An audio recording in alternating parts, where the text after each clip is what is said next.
नमस्कार। आज बात करते हैं भारत की आर्थिक रणनीति की, जो एक बहुत ही दिलचस्प मोड़ पर खड़ी है। एक तरफ तो वो दुनिया के साथ अपने रिश्ते गहरे कर रहा है और दूसरी तरफ आत्मनिर्भर बनने पर भी जोर दे रहा है। तो सवाल ये है कि क्या ये दोनों रास्ते एक साथ चल सकते हैं? आइए इसी पहेली को समझने की कोशिश करते हैं। अच्छा, हाल ही में भारत में 3 बड़ी खबरें आईं। एक रिकॉर्ड तोड़ तेल का सौदा हुआ, डिजिटल व्यापार के लिए कुछ नए नियम बनाए गए और एक पूरे देश में फैला 4G नेटवर्क लॉन्च हुआ। अब सुनने में तो ये तीनों बातें बिल्कुल अलग-अलग लगती हैं, है ना? लेकिन असल में ये एक ही बड़ी कहानी के 3 बहुत अहम हिस्से हैं। तो चलिए हम एक-एक करके इन तीनों घटनाओं को समझते हैं और फिर आखिर में देखेंगे कि ये सब मिलकर भारत की इस दोहरी रणनीति की पूरी तस्वीर कैसे बनाते हैं। तो चलिए सबसे पहले बात करते हैं उस बड़ी अंतर्राष्ट्रीय डील की जिसने सबको चौंका दिया। जरा इस नंबर पर गौर कीजिए, 3 लाख मीट्रिक टन। ये कोई छोटा मोटा नंबर नहीं है।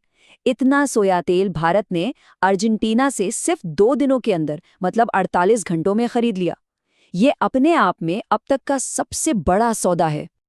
अब इस डील की विशालता को समझने के लिए जरा सोचिए, जितना सोया तेल भारत आमतौर पर पूरे 1 महीने में खरीदता है, उतना इस बार सिर्फ 2 दिनों में खरीद लिया।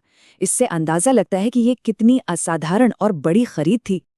तो सवाल उठता है, ऐसा अचानक हुआ क्यों? हुआ ये कि अर्जेंटीना की सरकार ने कुछ वक्त के लिए अपने एक्सपोर्ट पर लगने वाला टैक्स हटा दिया। नतीजा, सोया तेल की कीमतें काफी गिर गईं। भारत ने इस मौके को हाथ से जाने नहीं दिया और तुरंत ये बड़ी डील फाइनल कर ली। तो इसका असली मतलब क्या है? देखिए, ये सिर्फ एक सस्ता सौदा नहीं था, इसके पीछे एक बड़ी स्ट्रैटेजी है। सस्ता सोया तेल खरीदकर भारत पाम ऑयल के लिए इंडोनेशिया और मलेशिया जैसे देशों पर अपनी निर्भरता को कम कर सकता है। तो ये तो हुई खरीदने की बात। अब चलते हैं बेचने की तरफ, यानी भारत के डिजिटल बाजार की दुनिया में, जहां छोटे कारोबारियों के लिए एक नया दरवाजा खुल रहा है।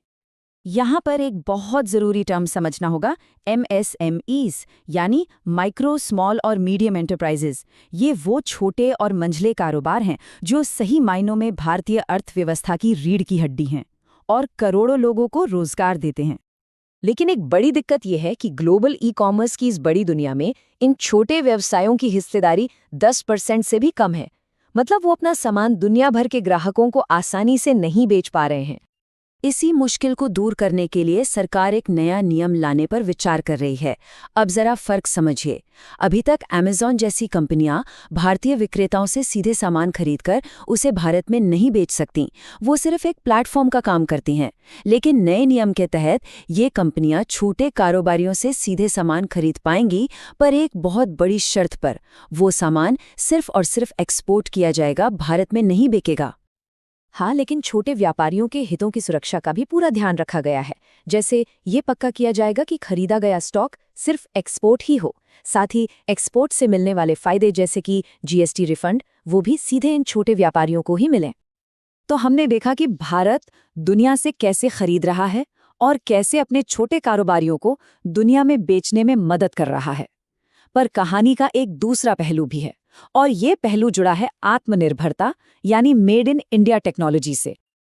और इस पहलू के केंद्र में है स्वदेशी की सोच। इसका सीधा सा मतलब है अपने देश में बनी चीजों पर भरोसा करना और अपनी घरेलू इंडस्ट्री को मजबूत बनाना। और इस स्वदेशी सोच का शायद सबसे बड़ा और ताज़ा उदाहरण है BSNL का नया 4G नेटवर्क। ये कोई छोटा मोटा प्रोजेक्ट नहीं है। इसके तहत पूरे देश में लगभग 98,000 स्वदेशी 4G टावर लगाए जा रहे हैं। और जानते हैं इस नेटवर्क में सबसे खास क्या है? ये कि ये सिर से लेकर पैर तक पूरा का पूरा भारतीय है। इसका जो कोड नेटवर्क है वो C-DOT ने बनाया है, रेडियो नेटवर्क तेजस ने तैयार किया और इस पूरे सिस्टम को एक साथ जोड़ने का काम TCS ने किया है। ये एक सच्चा made in India tech stack है। तो मतलब बिल्कुल साफ है, टेलीकॉम जैसे बेहद जरूरी सेक्टर में विदेशी टेक्नोलॉजी पर निर्भरता को खत्म करना और भारत को तकनीकी तौर पर आत्मनिर्भर बनाना ही इसका असली लक्ष्य है। तो अब हमारे पास पहेली के तीनों टुकड़े हैं, एक बड़ी ग्लोबल खरीद, ग्लोबल बिक्री को बढ़ावा और एक घरेलू टेक्नोलॉजी का निर्माण। चलिए अब इन तीनों को जोड़कर वो बड़ी तस्वीर देखते हैं जो भारत की असल रणनीति को दिखाती है। इस स्ट्रेटजी का पहला हिस्सा है दुनिया की तरफ देखना। अर्जेंटीना से रिकॉर्ड तोड़ तेल की खरीद हो या छोटे व्यवसायों को दुनिया भर में सामान बेचने में मदद करने वाले नए ई कॉमर्स नियम, ये दोनों ही भारत के ग्लोबल इंटीग्रेशन को और गहरा करने का उदाहरण है।